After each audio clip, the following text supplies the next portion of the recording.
Welcome to an ATV Special Broadcast. I'm Neeti Upadhye. Renowned writer, lecturer, and activist Gloria Steinem is a prominent figure in the feminist movement. As a media spokeswoman for equality, Steinem works toward breaking down strict gender roles in cultures around the world. Gloria Steinem had an unconventional upbringing, spending her youth taking care of her single mother with a mental illness. Steinem studied at Smith College for a degree in government. She received a fellowship to study in India upon graduation, where she was influenced by Gandhian activism. Steinem established herself as an influential journalist when she went undercover as a bunny to do an expose on New York City's Playboy Club. In 1971, Steinem joined forces with other feminists, such as Betty Friedan, to form the National Women's Political Caucus. The following year, Steinem co-founded Ms. Magazine and was instrumental in its move to be published by the Feminist Majority Foundation. She remains a consulting editor to this magazine to this day. She also founded multiple organizations that support pro-choice leadership. In 1986, Steinem began her battle with breast cancer, but thankfully was able to defeat the disease. In her lifetime, she's received 8 journalistic awards and written 4 bestsellers. Biography magazine named her one of the 25 most influential women in America, and in 1993, she was inducted into the National Women's Hall of Fame. Steinem now lives in New York City and is currently working on a book called Road to the Heart: America as If Everyone Mattered. Today, the highly accomplished Gloria Steinem will join us to discuss how gender equality has progressed over the past few decades and how recent shifts will affect the future of the feminist movement.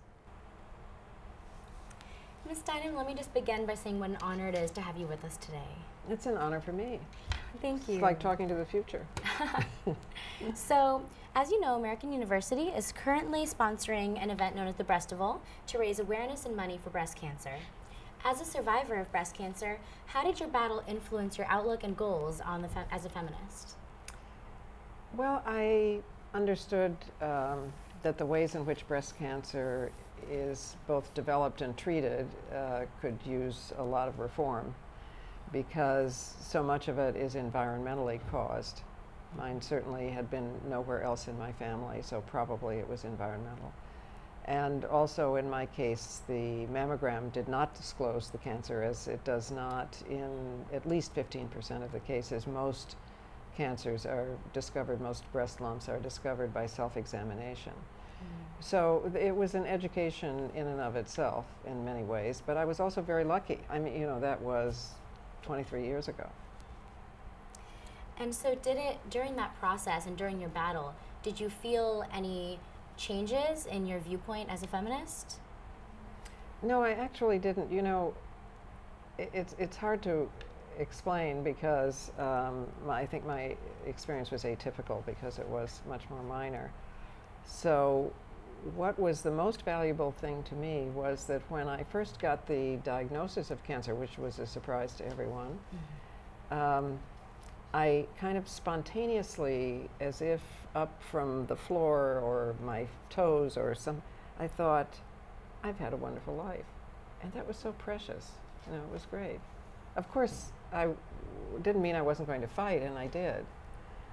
But I remember that as the most important thing. And also, once you've had this kind of experience, or even if you have not, you become part of an underground in a way, or a not so underground, because you pass around the names of good doctors, of good preventative measures, of, you know, I really believe in experience. I think people who have experienced something are often more expert in it than the experts. And so I certainly became part of that underground. That sounds like a really profound experience. So we have to take a quick commercial break, but don't go anywhere. More insights with Gloria Steinem when we return.